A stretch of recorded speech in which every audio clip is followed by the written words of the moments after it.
Mario plus Rabbids. An unexpected series, but a welcome one for sure.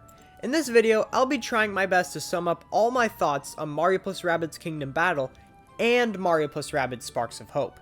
I should warn you that there will be some major spoilers in this video for both games, so if you haven't played either game yet, I'd recommend you go play them first. Both of these games are very underrated. They offer so much and really deserve a fair chance. After making 78 total videos of gameplay for each game on my channel, it's about time I sum up how I feel about each one. We'll be diving into many different aspects about each game. My views on both games are mostly positive, but we'll be getting into the good of each game and the bad of each game. This video took a lot of time to make and I hope you'll enjoy. So sit back, relax, and listen to some random guy talk about two games most people have forgotten about by now. If you haven't played or seen either of these games, I got you covered. Mario plus Rabbids has a simple yet enjoyable story. It gets the job done, but it doesn't keep you on the edge of your seat. This adventure starts off in the real world. That's right, our wacky planet we call Earth.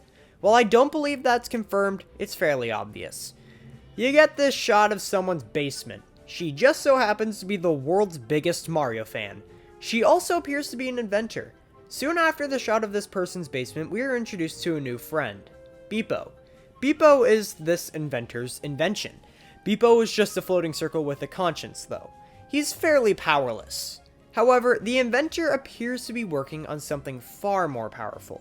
It's a headset that can merge two objects together called the Super-Merge. As the inventor leaves, Rabbids show up in a teleporting washing machine. Never thought I'd say that. The Rabbids, to no one's surprise, go nuts. One of them picks up the Super-Merge and merges Rabbids with different elements around the basement. This leads to the creation of Rabbid Mario, Rabbid Luigi, Rabbid Peach, Rabbid Yoshi, as well as many other characters that appear throughout the game.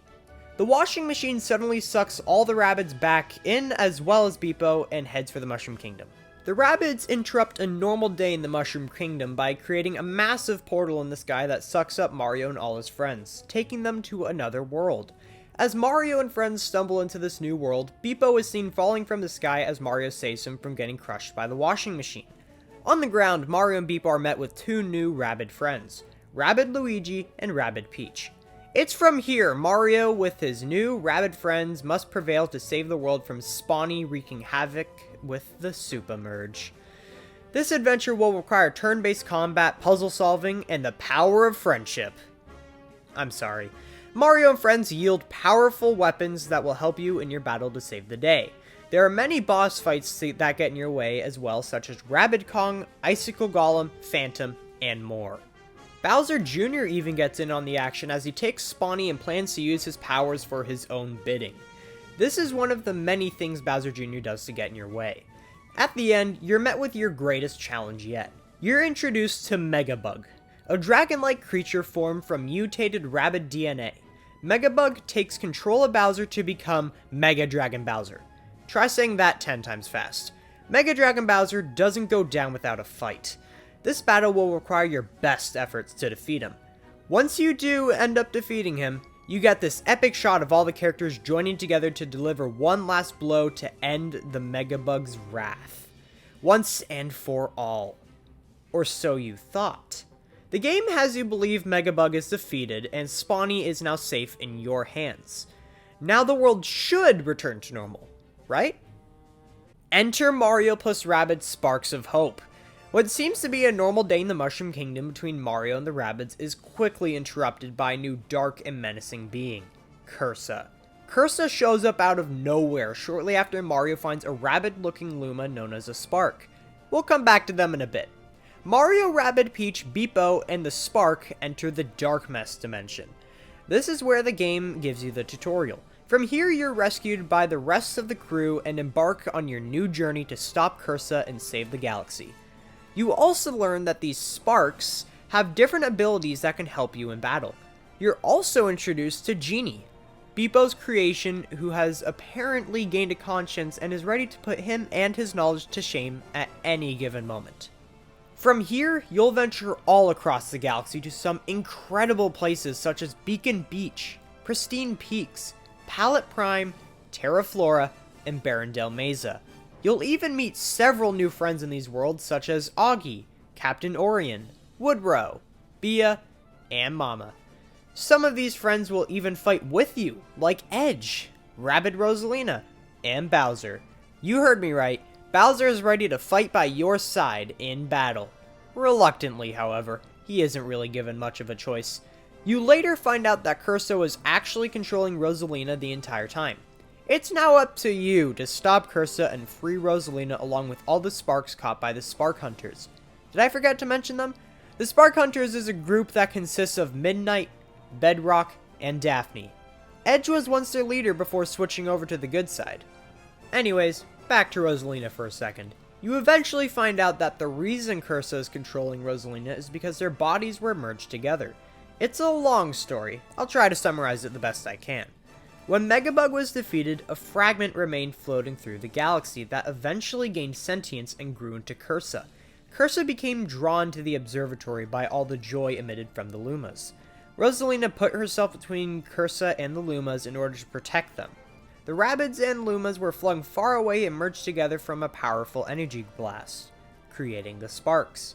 Rosalina had ended up merging with Cursa. The rest is history.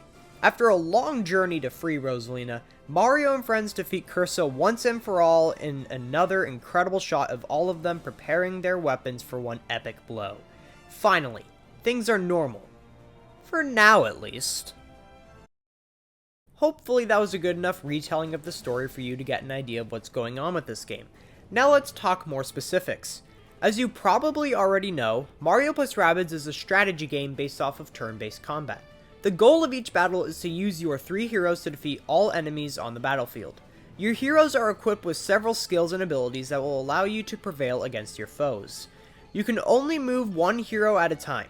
You move one hero by using the left joystick to decide where your hero will move on the battlefield.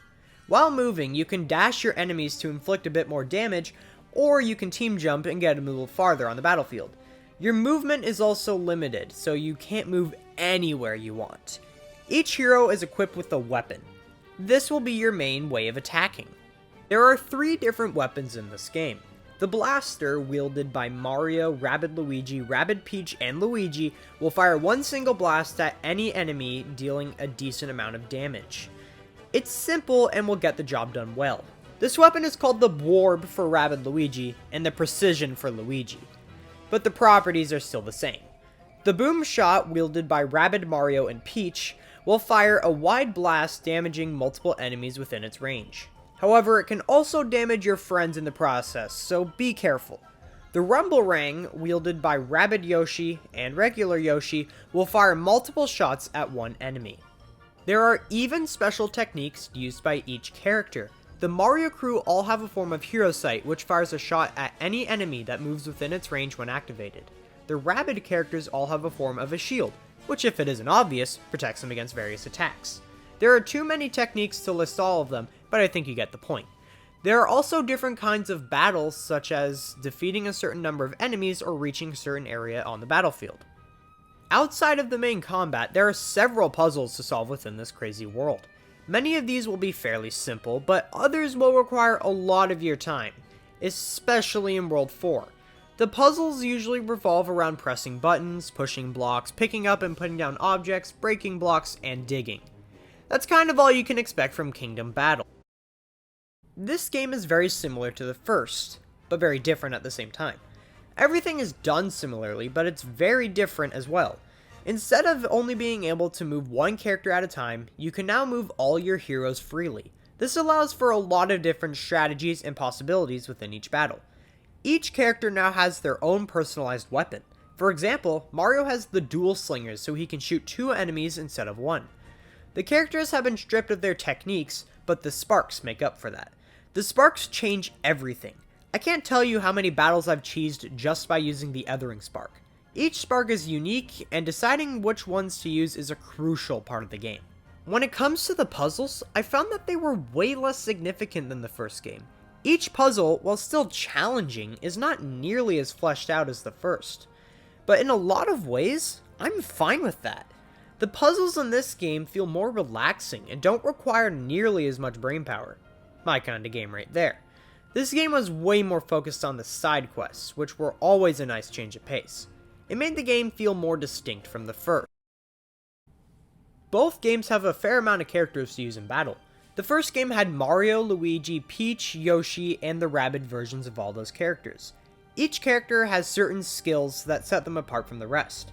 You are forced to use Mario and at least one Rabbid character in your party. This restriction has always made me frustrated.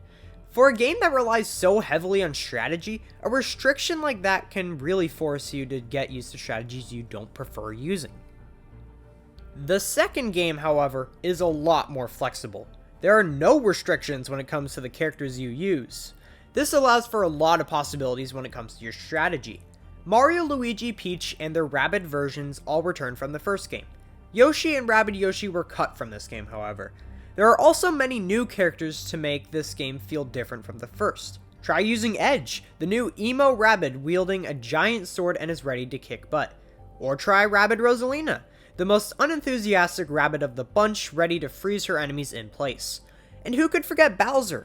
With his Bowzooka and high attack power, his foes won't stand a chance. Mario plus Rabbids has many interesting bosses. I mentioned some before.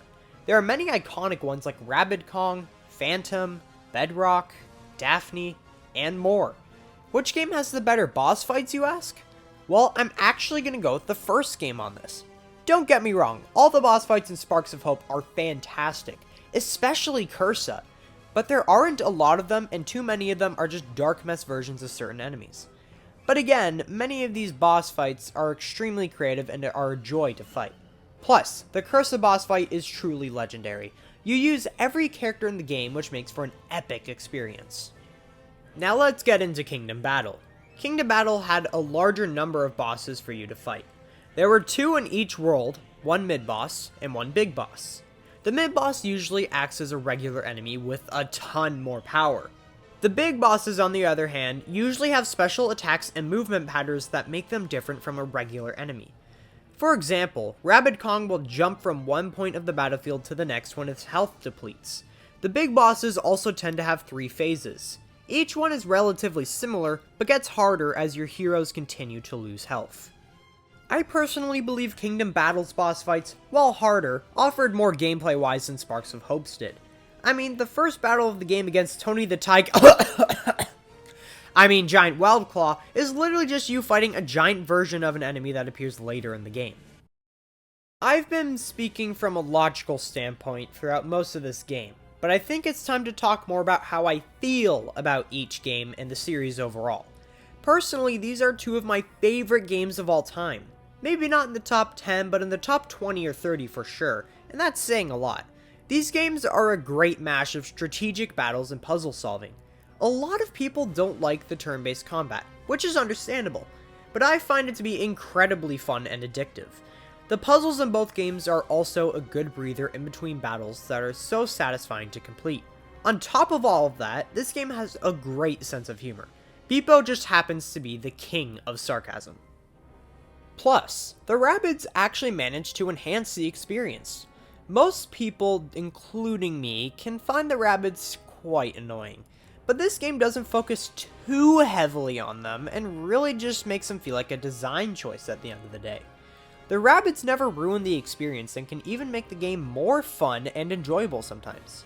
This game is even packed to the brim with Mario references and cameos. Who would have thought that going into this, Donkey Kong, Wario, and Waluigi would make their appearances as Rabbids? If you're not sure whether to buy either of these games, here's my take. If you're someone who loves strategy games and doesn't take them too seriously all the time, this game would probably be the game for you. If you're someone who doesn't like strategy games to begin with, this game is not for you. Whatever you decide, don't let the Rabbids become a factor in the decision. Too many people have missed out on how awesome these games are just because they hate the Rabbids. So if you're not sure, hopefully that helps. Even though I just spoiled almost every aspect of the game just now. If I had to give each game a score out of 10, I'd give Kingdom Battle a 7 out of 10, and Sparks of Hope an 8 out of 10. The series as a whole would therefore be rated a 7.5 out of 10. Anyways, that'll do it for today. This video took a lot of hard work and dedication. I'm really proud of how it turned out. I'll see you all again very soon, but until then, keep being an awesome Nintendo fan. Peace out!